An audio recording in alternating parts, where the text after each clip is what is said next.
nous sommes fixés un certain nombre d'objectifs. Un premier objectif, c'est de faire tomber le mythe des préjugés, donc le poids des préjugés. Donc un deuxième objectif, c'est de réussir l'intégration au-delà, l'inclusion des personnes porteuses de handicap par la pratique du sport. Aujourd'hui, c'est ce concept dont chacun ici, au niveau des médias, c'est-à-dire des communicateurs, au niveau des autorités, au niveau de l'administration, que chacun doit s'approprier pour comprendre que c'est le concept le plus moderne. C'est qu'on puisse mettre aujourd'hui en pratique pour les personnes porteuses de handicap l'inclusion, parce que l'inclusion, elle est globale. L'inclusion, elle tient compte non seulement de la personne en fonction de sa catégorie de handicap, mais elle tient compte aussi de la personne handicapée, de la personne porteuse de handicap par rapport à l'accessibilité, par rapport à son environnement, par rapport à ses activités. Donc ça, c'est un deuxième objectif pour ces séries d'activités.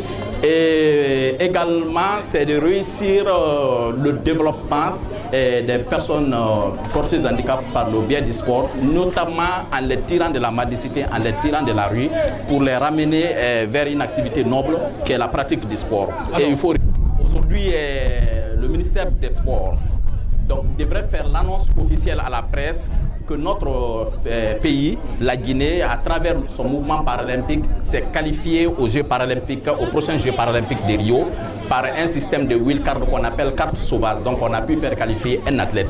Mais ça aurait été souhaitable que cela soit ici annoncé officiellement par les autorités en charge du sport dans notre pays. Mais malheureusement, puisque ces autorités ne sont pas là pour le faire, donc nous sommes fait ces devoirs, puisque nous n'abandonnerons pas ces combats. Donc cela montre l'ampleur des difficultés qu'ici au développement de notre mouvement. Et cela montre aussi que nous avons beaucoup de défis à relever. Pour moi, le vrai handicap, c'est celui-là qui refuse de se remettre en cause. Celui-là qui refuse de mettre ses facultés mentales et physiques au service de soi-même, de sa famille et de sa nation. Donc, l'handicapé, c'est celui-là qui refuse de travailler. C'est donc un sentiment de satisfaction parce que ils ont prouvé que malgré un handicap physique, ces personnes porteuses d'handicap peuvent pratiquer des disciplines sportives adaptées à leurs conditions physiques.